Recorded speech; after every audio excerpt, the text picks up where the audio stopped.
Newcastle Fans TV. Our owners take an interest in our football club.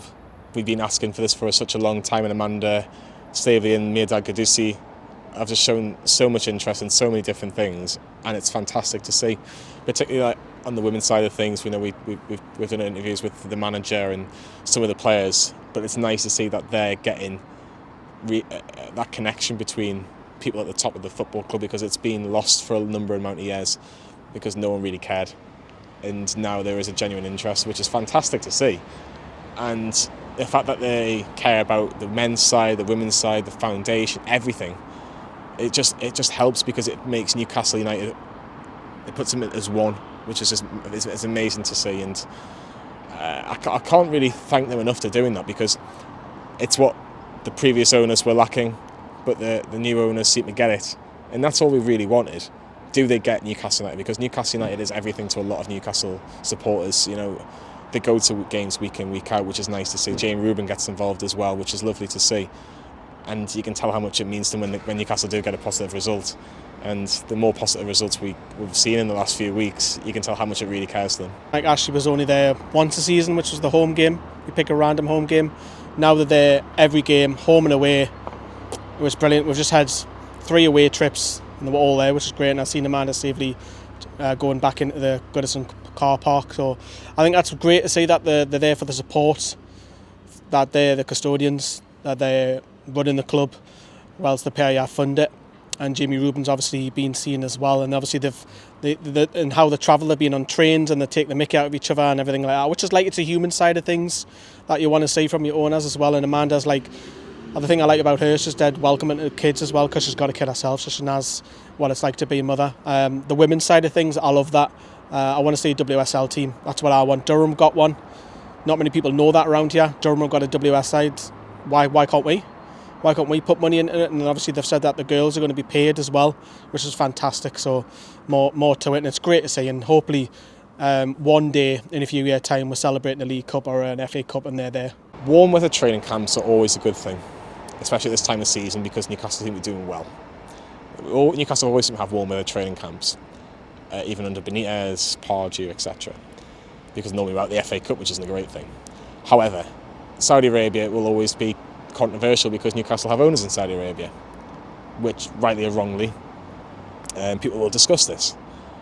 I don't think there's a massively bad thing, because you need to get Newcastle out to a global fan base. You want Newcastle to be bigger. If Newcastle are going to be bigger, they need to go to these places. You can't be a Manchester United, Liverpool fan, Arsenal fan in Saudi. You want to be a Newcastle fan now, because Newcastle have Saudi owners, and I think that will come with time. And if you've got the players coming out there once a year, and more people say, oh, that's Newcastle United, and you know more about Newcastle United. If Newcastle United are doing better on the pitch, then I'd have no issues with it being Saudi Arabia, Dubai or Blackpool. You know, and as long as they're working hard, which Eddie Howe seems to be getting the best out of them, and you can see that what they've been working on in training that they're bringing to matches, and at this precise moment, that is basically what we are seeing as fans, because we're delighted with the performances at the minute. You'll always get your cliques and squads that the French players speak to the French players and the Germans and whoever. The local lads stick together and what have you. That'll happen. It happens at work. It happens in any everyday life. And Eddie Howe's already said on NUFC TV that the bond, you want players to mix with players who haven't previously, and that'll build friendships, camaraderie as well amongst the squad, banter as well. And obviously the lads have been out for a couple of days doing some stuff before Eddie Howe was saying that the hard work on the training pitch. I think it's a good thing. It's hot, warm weather. I know that it's starting to get warm here in the northeast, which is a rare thing. I mean, and it looks nice, don't get me wrong, but it's about 15 degrees. I think it's a good thing. It's get away, and it can only do wonders, I feel. We're not safe yet. I would like 2 more wins. I'd like 37 points. I think 37 points will be enough. I think if you get 37 points, you're asking Burnley and Watford to win 5 of their last 10 games. Don't see it happening. Do not see it happening. So get to 37, and I think you're fine. But after Tottenham, Newcastle have got 4 home games over the next 5, and the other away games, Norwich. A lot of chances to pick up points. If I'm saying from 5 games, can you pick up 6 points? Yeah, I think Newcastle can do it. So I think they will be safe, but they're not safe yet. You know, we were worrying about Fulham last season, and then obviously we went on that run and made ourselves safe last season. I think 4 more points, that'll be it. I think it's a poor relegation scrap this year at the bottom. I really do. I think there's some very weak teams in there, and I think just 4 more points. Newcastle have got a lot of home games coming up after Spurs, and I think that's the time to do it. And then you can go out and not relax, but enjoy the end of the season and look forward to see what happens in the summer. But 4 more points. Believe it or not, coaching works, and this is not a dig at the previous manager, but when you've got more time to spend on the training ground with players, you can get more out of them. Yes, we've had better players coming in January, like so Trippier seemed doing extremely well, Burns started well, Guimaraes was seeing sparks off fantastic goal at Southampton, Wood's taking a little bit of time to settle, but he's Premier League proven striker.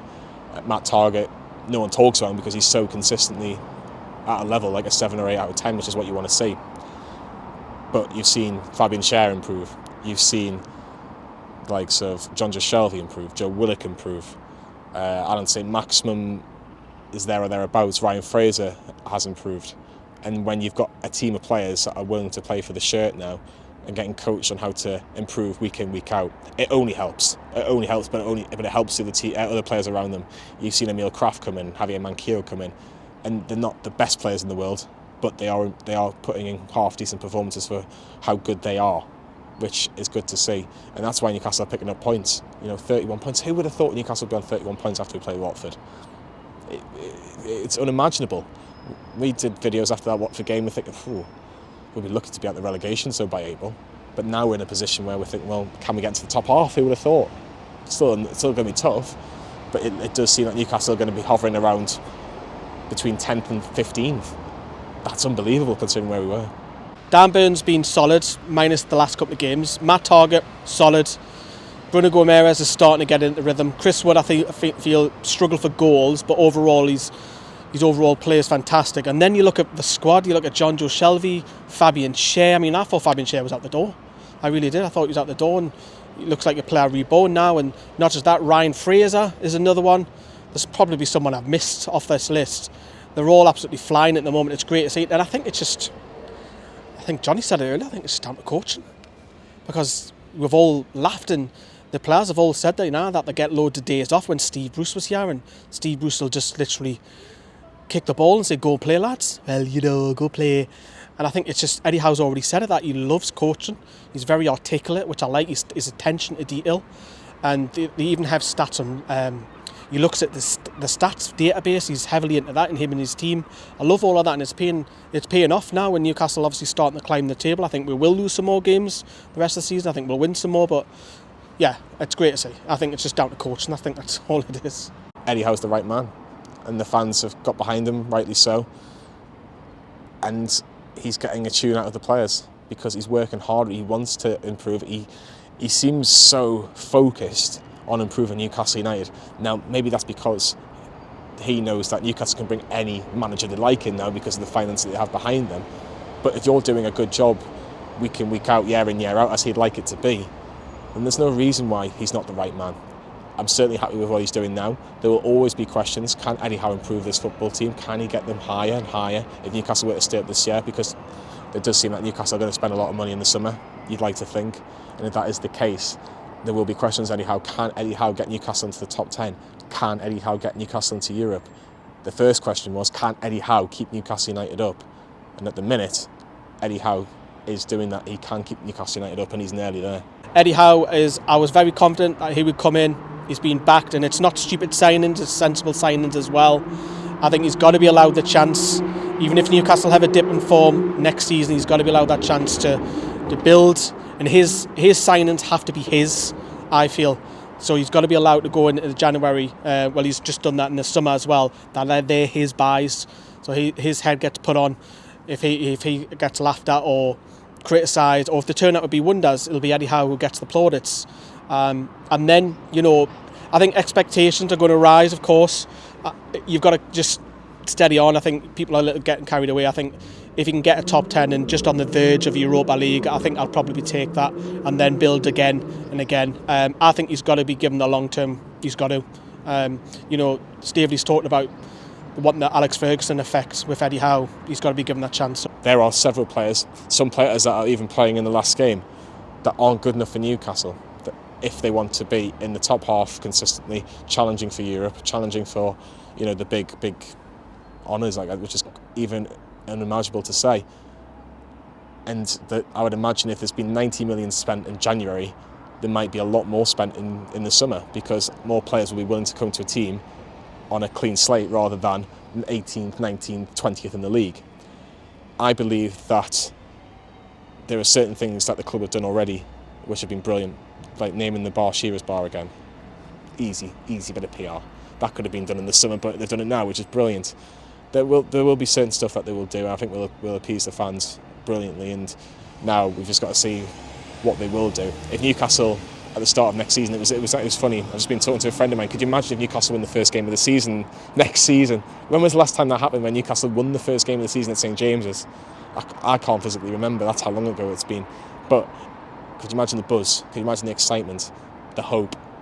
The hope is what we've all been talking about. And we have hope, we have ambition. And it looks like Newcastle has certainly got that in abundance. And if they do the small things correctly, which they've shown that they did in January, Newcastle could be the surprise package of next season. It might be a different video that we're doing this time next year, but I do hope that I've got a smile on my face when we do it. There's a lot of average players at Newcastle. You can name them yourself in the comments. There's tons. I don't have to name them. You know who they are. And I would like to see plans for the training, to go and see, like, the club are making the plans of it's now set in stone that the picnic area and the buildings work's going to happen, because only just up the road you've got the Newcastle, the foundations, that looks marvellous now. So I think that'll be nice, and I think, as I say earlier, a WSL side will be great, and also just continuing what they're doing now.